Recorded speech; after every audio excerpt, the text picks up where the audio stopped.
Mahesh,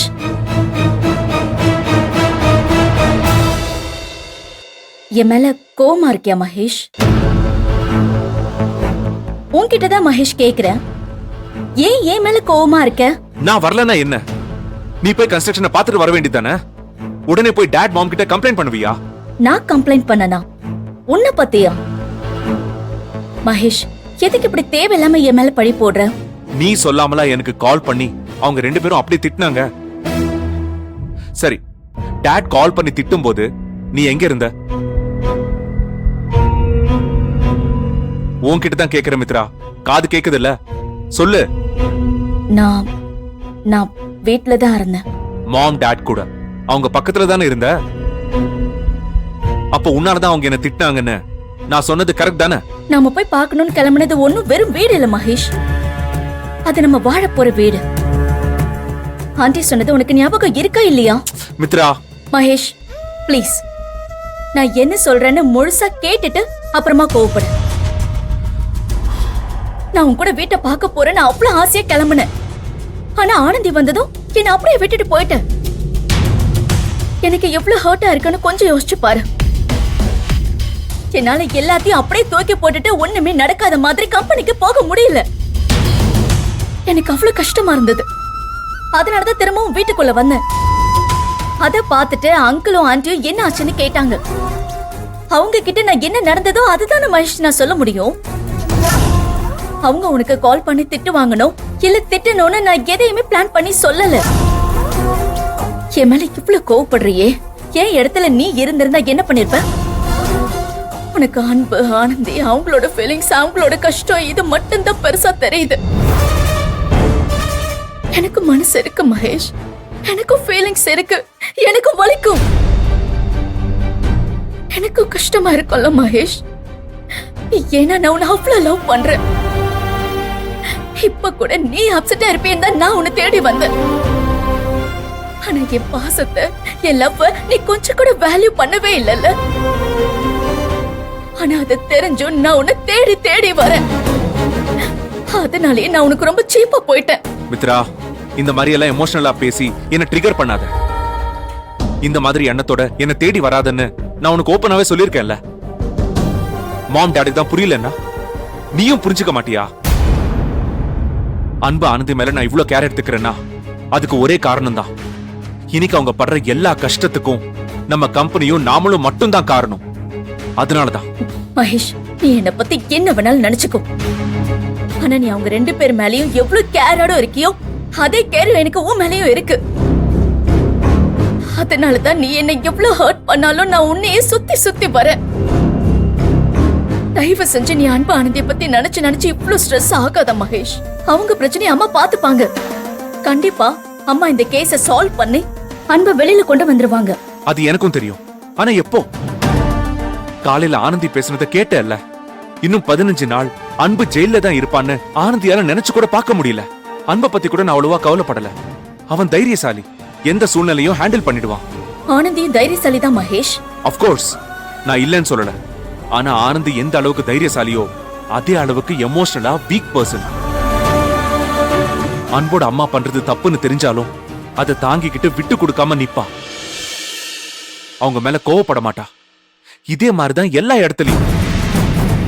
Satyavati ஆண்டிய meet பண்ண ஆனந்தி அன்னைக்கு வீட்டுக்கு வந்தப்போ அம்மா எப்படி எல்லாம் பேசினாங்க தெரியுமா?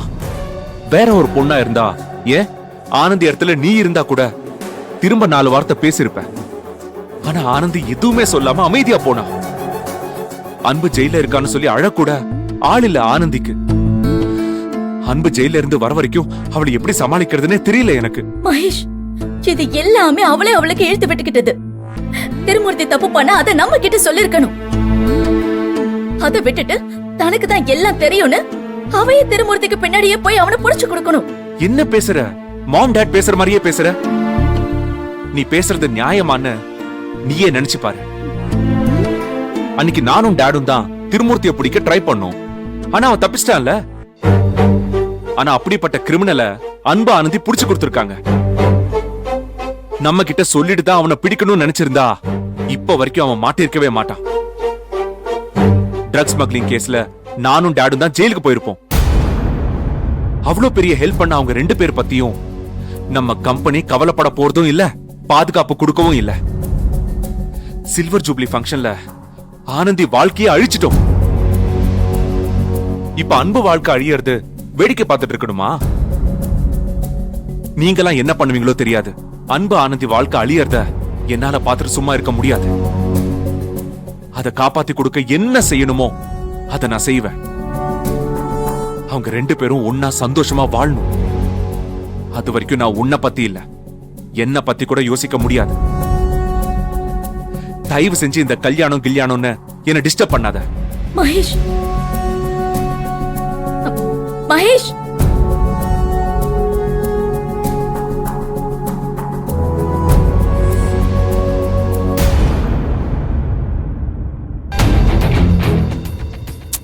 ஆனா இந்த ஆனந்திக்கும் மகேஷ்க்கும் பிபியை பார்த்து பேசணும்னு ஐடியா வந்திருக்கு பாத்தீங்களா?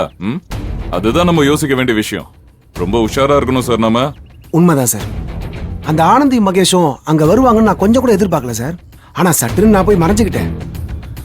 அவங்க 2 பேரும் பிபி கிட்ட எப்படி இல்லாமோ பேசி பார்த்தாங்க. ஆனா நம்மால் பயங்கர ஸ்ட்ராங் சார், கொஞ்சம் கூட மசியலையே. மகேஷோட பணபலம் சத்தியவதி மாதிரி ஒரு எக்ஸ்பீரியன்ஸ் லாயர் இருந்தோம் அசைக்க முடியலையே அவங்களால. ஏன்னா கிடைச்சிருக்கிற ஆதாரம் அப்படி சார். நீங்க இப்படி சொல்றீங்க, ஆனா அந்த ஆதாரத்தை வச்சுக்கிட்டு ரொம்ப நாள் ஓட்ட முடியாதுன்னு பிபி சொல்றாரே சார். ஏதோ அந்த ஏற்காடு இன்ஸ்பெக்டரும் ரகுவோட ஒய்ஃப் இருந்ததுனால அந்த 2 இயரிங்கும் நமக்கு சாதகமா போயிருச்சு. அடுத்த இயரிங்ல என்ன நடக்க போகுதுன்னே தெரியலையே சார். அரவிந்த் சார், அடுத்த இயரிங்க்கு ஆளே இல்லாம பண்ணிடலாம் சார். நீங்க கவலைப்படுறீங்க?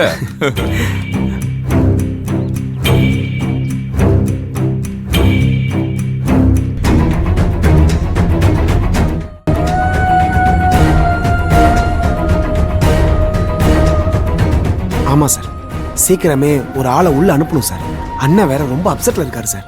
நீ சொல்லிட்டே இருக்க, எதுவுமே செய்ய மாட்டேன்னு என்கிட்டயே கோவப்படுறாரு சார். கோவப்படுறாரா சார்? அந்த அன்பு அரெஸ்ட் பண்ணி உள்ள அனுப்பியிருக்கோம் சார். இது என்ன லேசுப்பட்ட விஷயம் நினைச்சீங்களா? நீங்க செஞ்சிருக்கிறது சாதாரண விஷயம்னு யார் சார் சொன்னா? நானே அண்ணன் கிட்ட அதைத்தான் சார் சொன்னேன். இவ்வளவு சீக்கிரம் இப்படி அன்பு அரெஸ்ட் ஆவான்னு நாங்கெல்லாம் நினைச்சு கூட பார்க்கல சார். நீங்க கொடுத்தது பெரிய ட்விஸ்ட் சார். அரவிந்த் சார் அந்த ஏசி கிட்ட என்னமோ பேசிட்டு இருக்காரு. 2 பேரும் சிரிச்சு சிரிச்சு வேற பேசுறத பார்த்தா ஏதோ தப்பா இருக்கே. ஆனா என்ன பேசுறாங்கன்னு புரியலையே. ஆனா நம்ம இவ்வளவு பெரிய வேலை செஞ்சிட்டோன்னு அசால்ட்டாவும் இருந்துட முடியாது சார்.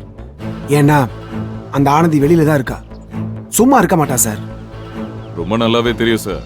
உங்க அண்ணன மாதிரி ஒருத்தர உள்ள தள்ளணும்லச்சே. அந்த கம்பெனில அத்தனை பேர் இருந்தோம் கண்டுபிடிக்க முடியாத அந்த போதைப் பொருள் கடத்தல் விஷயத்த வந்த கொஞ்ச நாள்லயே அவ கண்டுபிடிச்சிருக்கான்னா அவ எப்படிப்பட்டவன்னு என்னால புரிஞ்சுக்க முடியாதா?